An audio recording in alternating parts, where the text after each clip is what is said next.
We have 40 minutes for questions and answers. Before I open it up to the floor, I would like to give an opportunity for Ben Gumbert to give some remarks. And in the meantime, if you would like to be put on a list of people who would like to answer, or ask rather, a question, please do put up your hand and signal it to me.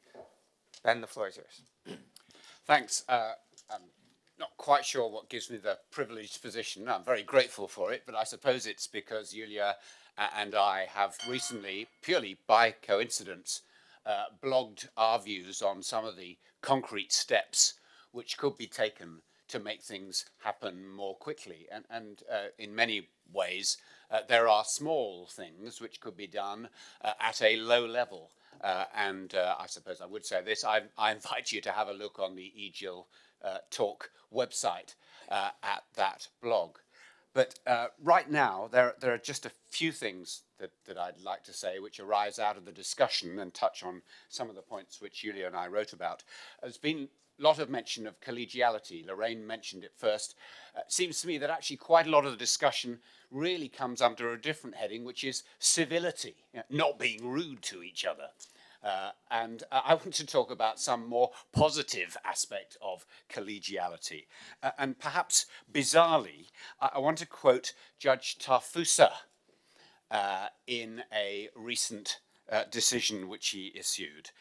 He suggested that the pre-trial phase, quote, is only worth holding if the chamber takes a proactive role from the start, including by way of a meaningful exercise aimed at the identification of issues critically relevant to the determination of the charges. And I agree with absolutely every word that Judge Tarfusa writes there. And I think that a proper embrace of that principle requires collegiality. I don't just mean in the sense of being nice and not using horrid words like, well, I forget what they were, about each other. I mean, actually, for the prosecution, the defense, and the judge to work together towards an identification of what's actually in dispute, what's at issue in this case. Because it seems to me, and it's not a problem at the ICC alone, that there is a willingness to some extent to allow the trial to sort of roll on without focusing on what the real points of disagreement are. And I think any proper trial management, which has to be done by collegiality between parties and the judge, involves the identification of what's at issue here, what's disagreed about, rather than simply allowing, as I say, the totality of first the prosecution and then the defense evidence to roll out without the focus ever being sharpened until the very last moment. That's not the way that efficient proceedings are conducted, in my view.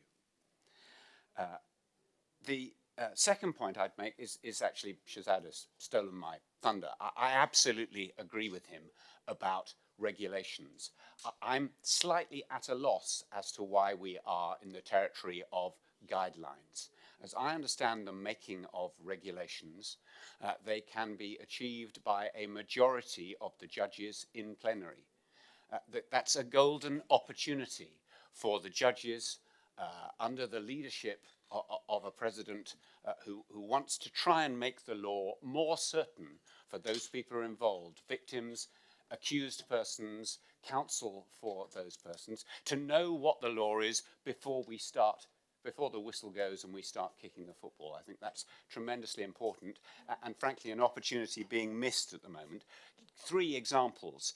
It would be hugely helpful to have sentencing guidelines. They could perfectly properly be included within regulations. Almost every legal system, penal legal system out there has sentencing guidelines. People know what the factors playing upon a judge's mind will be and what the categories of gravity will be. That ought to be available to accused persons and their advisors here.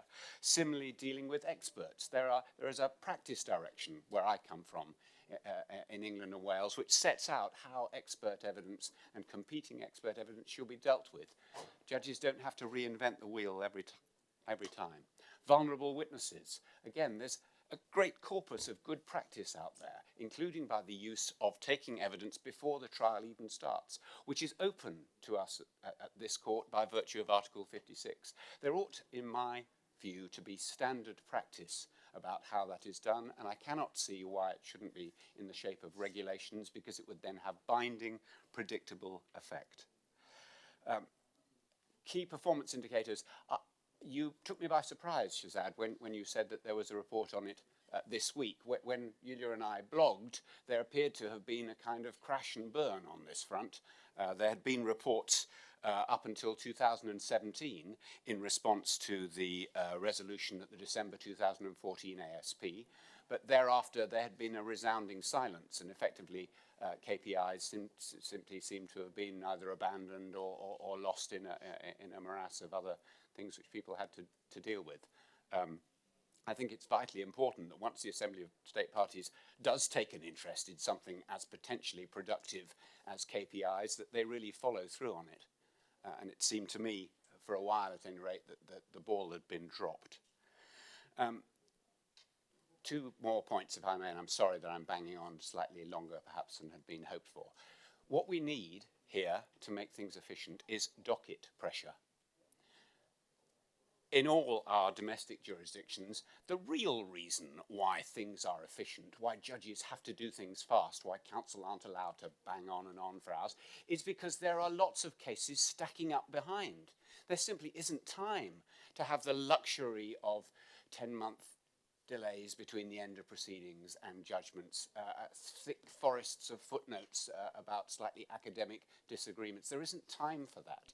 In a really functioning system, things are a bit more summary, a bit more rough and ready. I don't mean to say that we should deliberately cut corners, but that's what, in the end, will force us to be more efficient if there is more docket pressure.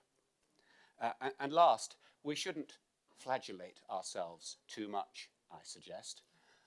The Butari case, I'm not here to speak on behalf of the OTP. Indeed, I'm speaking on behalf of myself. Before I became a prosecutor, I was defence counsel at the ICTR and represented one of the cabinet ministers who was accused of genocide. So I've seen both sides of the game, and indeed, back in my home jurisdiction, I also sit as a part-time judge of the Crown Court. So I hope I can speak with a degree of objectivity. The Butari case at the ICTR, that took 20 years from first arrest to final appeal judgment. Thank goodness that nobody in the end was found not guilty, because Mr. Bember's woes, being in custody for 10 years, not behaving himself terribly well during some of those years, it has to be said, would be, frankly, nothing by comparison with those of some of the accused persons in the Butari case. And when one thinks of complementarity on doing things on a domestic level, and I mean absolutely no criticism by what I'm about to say, the Dominic Ongwen proceedings have been going on. I'm the senior trial lawyer in those proceedings now since his arrest in 2015, and we are just about at the end of the trial.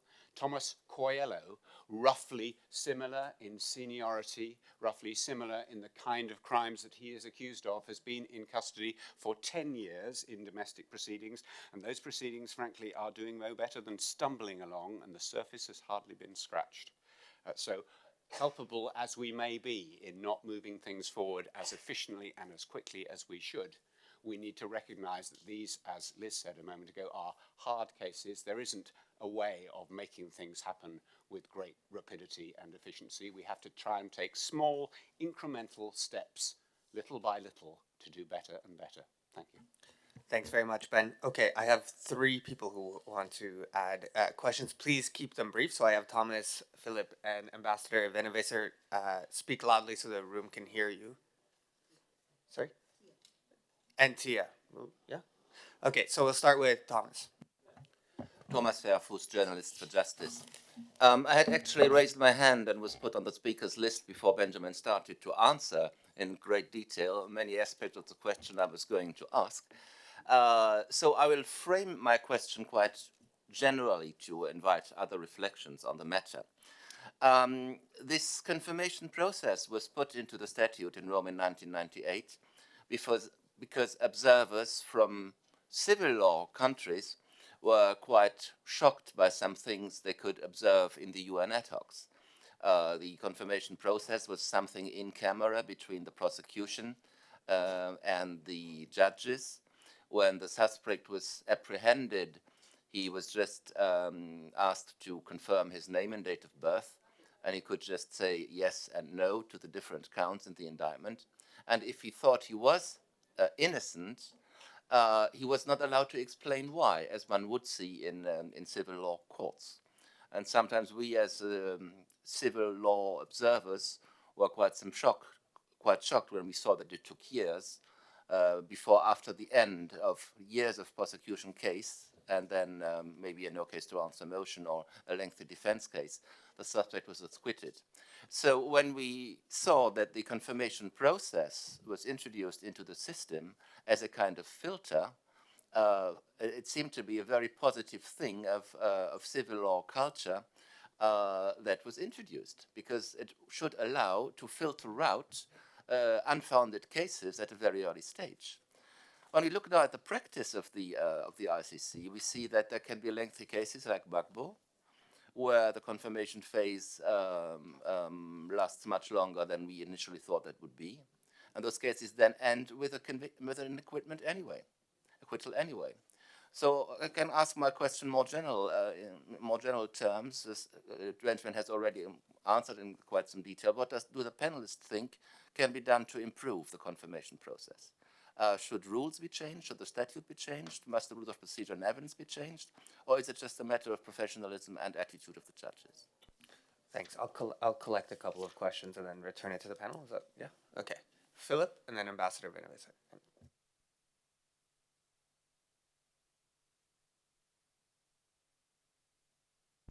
Hello, yeah. Philip Ambach from the Victim Participation Reparations section of the ICC, so you can guess now what I'm going to be responding to. A couple of points that were made, in particular with regard to the victim docket. Lorraine, you mentioned the the early reports, and also what now comes out that people are asking, how does the victim participation issue at the ICC have a negative impact on proceedings? Sort of, what is the slowing down factor? And obviously, this is a point where I would want to say, well, if that review were to touch on that, I would love to hear from the panel what the panel thinks about that, rather being a discussion forum than a judgment rendering forum. And I'm asking this for the simple reason that I have the impression that oftentimes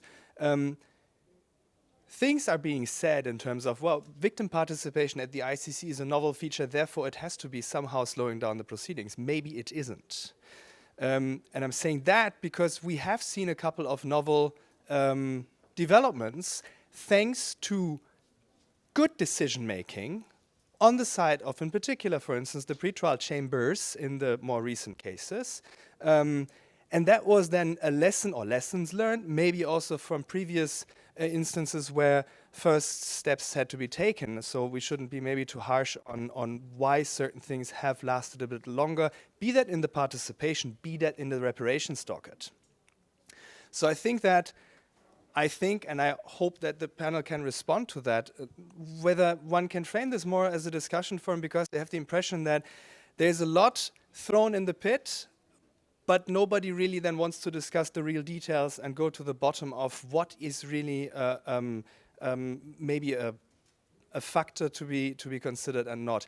And that brings me to the question mark on over-regulating things too quickly. I hear that, there would have been much benefit for more clarity. Yet I see right now, 2019, having been at the court for now 9 years, that it's actually quite helpful that we haven't any steadfast rules and regulations regarding victim participation and reparations, because it gives us the leeway to constantly improve. So maybe that is also a factor you may want to respond to. And one last point on the performance indicators. Yes, the exercise continues. Ben, there was a report by the court. I understand. I haven't seen it, but I know that the whole thing continues. And obviously, we do have performance indicators. We are collecting data. If you only think of the victim issues, that is obviously all quite readily available. Thank you. Thank you, Philip. And down here, Naz. Thanks, Mark. Oh, I have a microphone. Thanks so much. I really want to thank everybody for a terrific panel. In the takeaways and the reminder, I think that's a joint responsibility, so that we as states also have a role in this is extremely important, and that in fact that we have on occasion failed in that task. But also, I think the frustration that the court has not been able to develop a joint judicial culture, whatever you want to call it. And I think that is certainly a moment for the judiciary in particular to think about.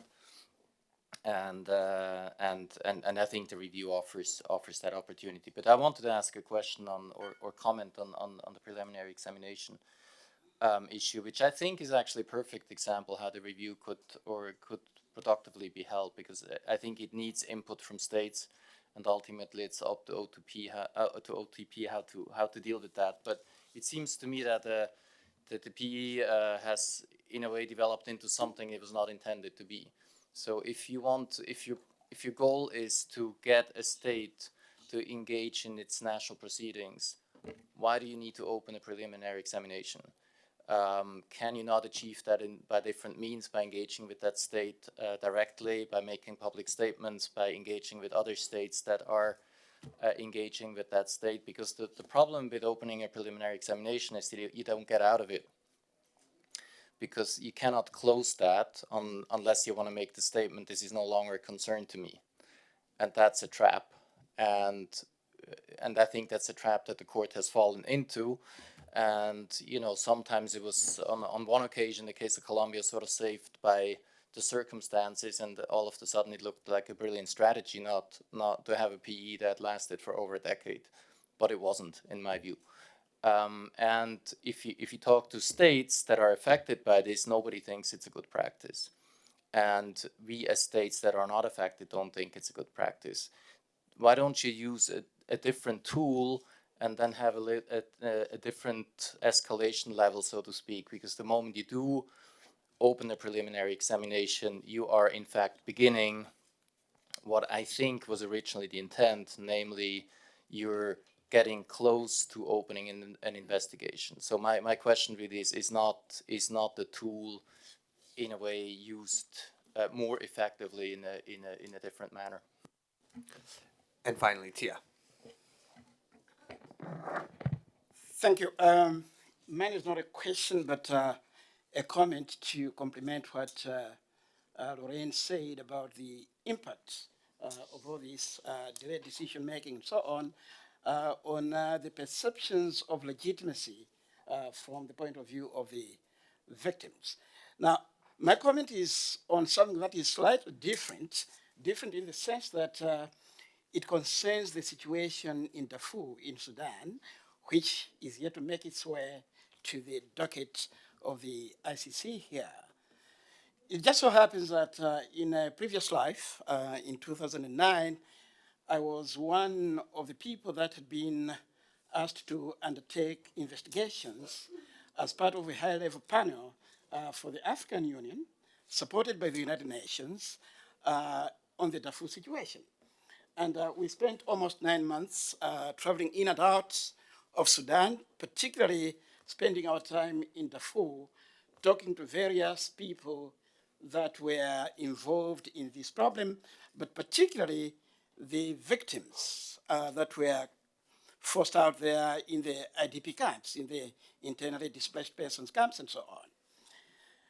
One of the things that we picked out, and this is all documented in our report, which we submitted back in October 2009 and has never been acted upon by the African Union, by the United Nations, by the government of Sudan and various other people.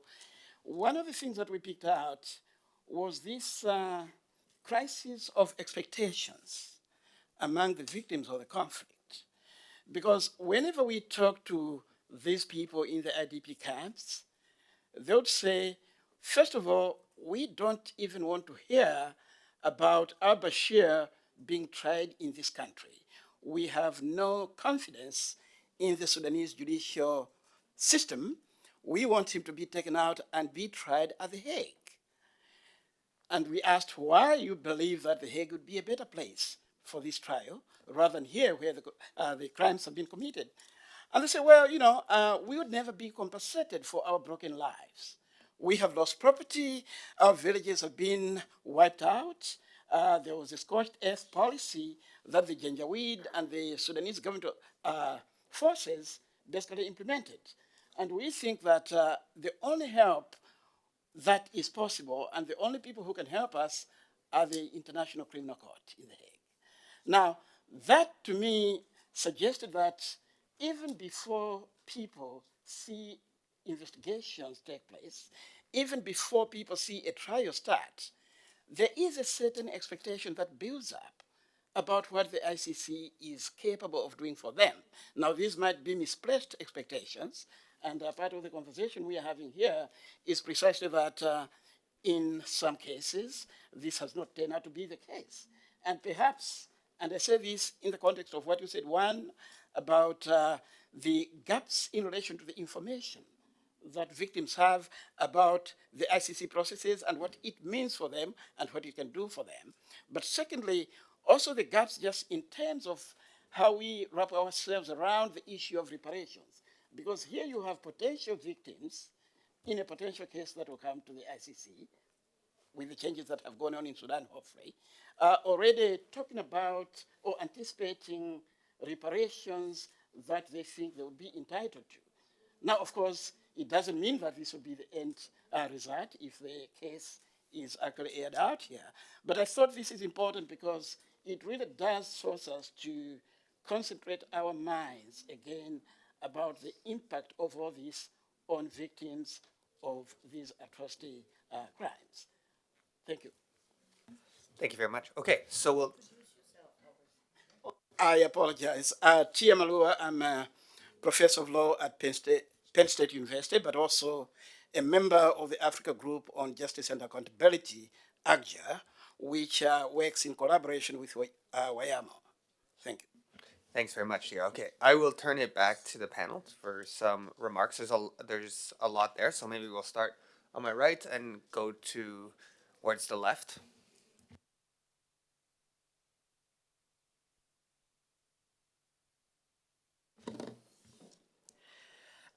Just to pick up on some of I've grouped the questions a little bit and the comments, and I'd like to pick up on a few of them, and I'll start with the comment on victim participation and the discussion around whether, we should throw that out as, just for discussion purposes or get to more concrete to look at it more concretely in terms of how victim participation actually impacts the efficiency of proceedings at the court. And Philip, I couldn't agree with you more. We do need to.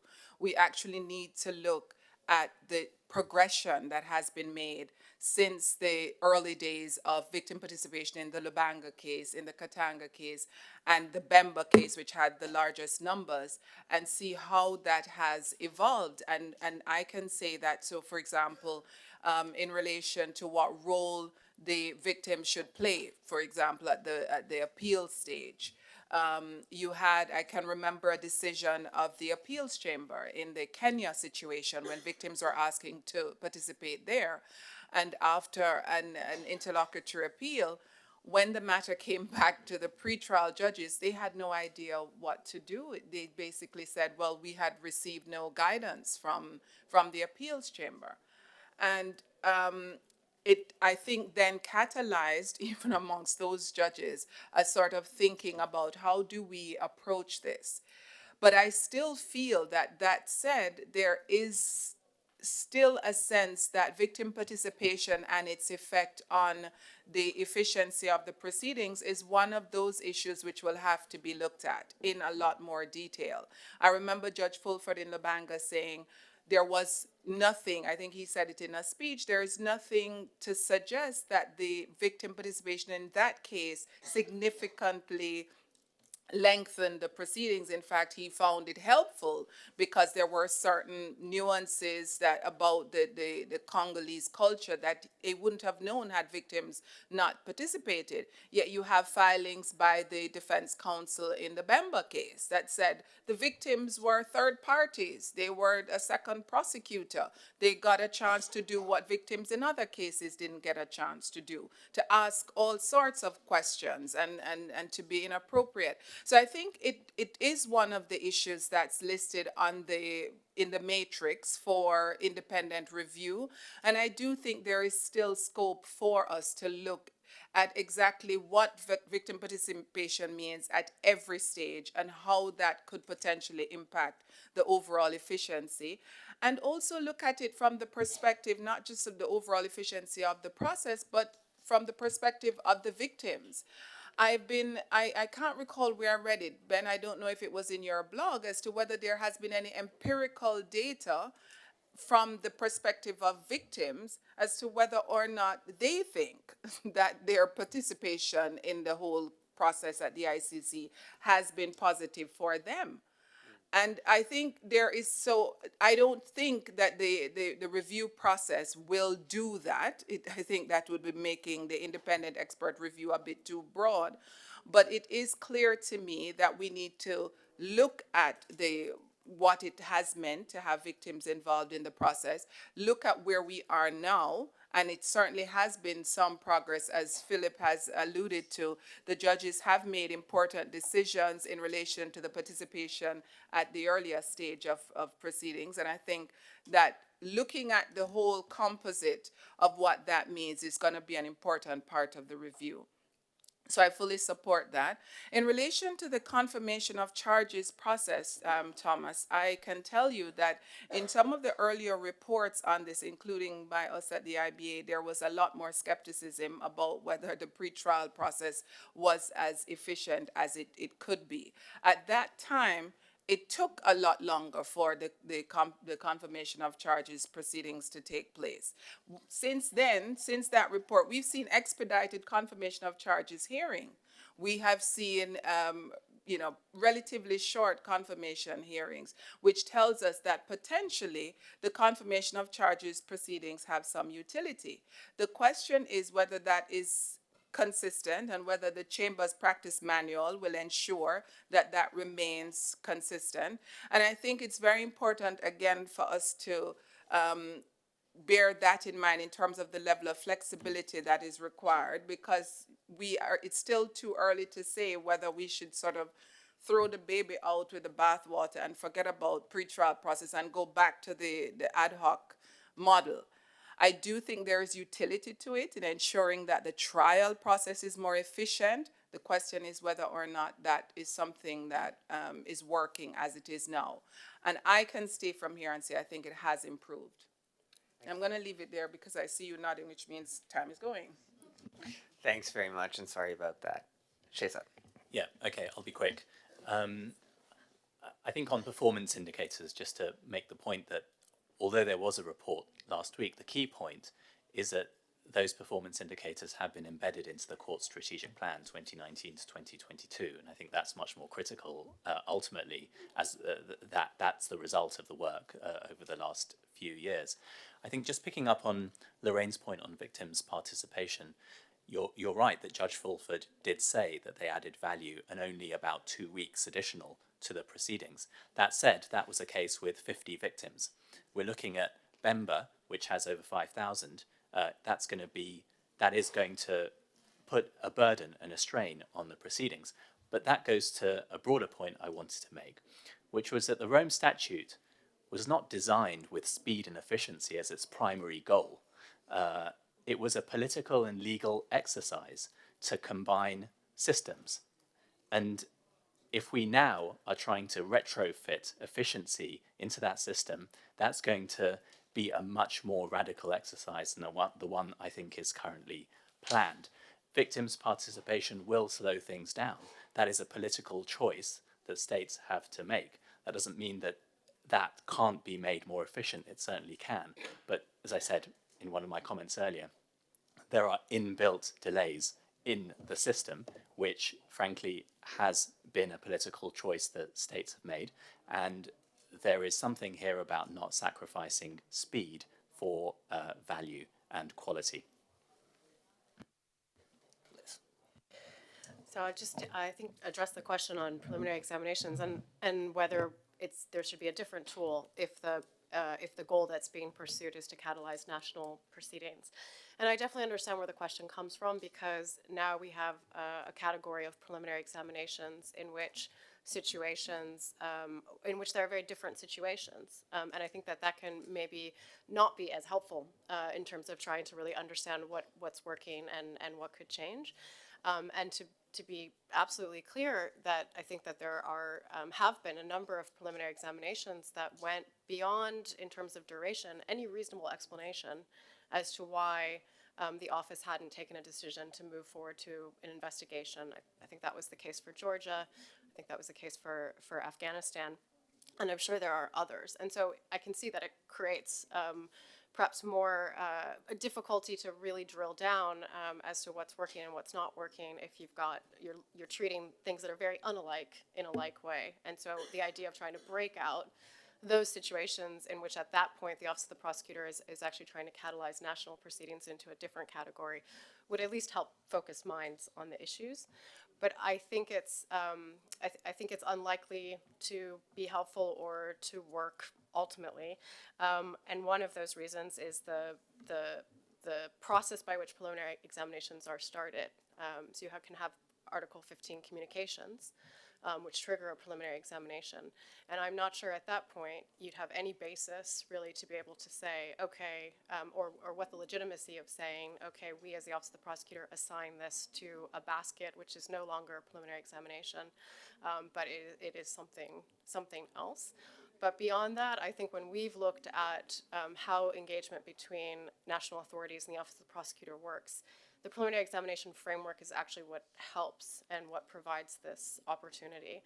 The fact that the office has that potential that if national proceedings don't go forward and if they determine that the court would have jurisdiction, that kind of leverage is really unique and very different to what monitoring by civil society is, very different to what monitoring by the Office of the High Commissioner for Human Rights is. And secondly, not just that sort of political impetus that the preliminary examination framework provides, but also where we've seen that it works best, it's when the office is really able to engage in detailed discussion, that we have gone through the materials we have available, we have identified that there are potential ICC cases, what are you doing about these? And that's happened very rarely, that the office has been able to have that kind of engagement, and in fact in a situation like Colombia, one of the things that we found in our research is that the absence of having that kind of conversation gave rise to a perception among authorities that there wasn't any likelihood that there could be an ICC investigation, and therefore it diminished the kind of leverage that the office had in those situations. So the framework is helpful even if you could escape it. And I guess just last point is I would say I don't know whether there should be a concern about the fact that you can't get out. Again, I think that this policy of trying to catalyze national proceedings is going to apply to a really limited number of preliminary examinations. And I think that if the preliminary examination remains open, and it's clear that by leaving it open there is a positive impact on national justice, I'm not sure what the value of undercutting that leverage and undercutting that pressure point would be by getting out. When I mentioned before that in order to maintain legitimacy with affected communities, with victims who are watching this process, the office should be doing more to engage, to have more frequent missions, to be transparent, to communicate about its benchmarks. That's also important for it to do its job. It's also important that it can then get information and alternative sources of information to be able to make that decision whether that kind of engagement remains worthwhile or whether it's time to move on and take a decision about opening an investigation. So at some point you have to get out if it's not working anymore. But if it's working, I'm not sure what the value should be on removing this potential point of pressure. I just want to very quickly say that while we are talking about this review process, which will take some time, it's really important for the ICC to continue with its ongoing review internally as it carries on its daily business, and not sort of freeze until there's an outcome for, by this expert panel. And I say this because, and with a very positive example from the Katanga case from several years ago that I remember, we had, the IBA at the time had had critically commented on the number of closed sessions in the Katanga case, and basically felt that it really raised, the public perception of it was that the hearing was closed and very separate from its constituency.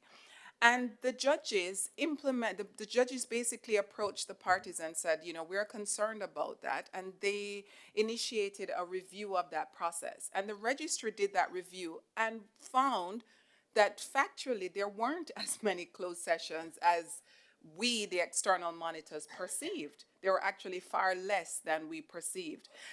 Notwithstanding that, the judges implemented a system that basically ensured that there would be less closed session hearings, and it would only be implemented where it was absolutely necessary.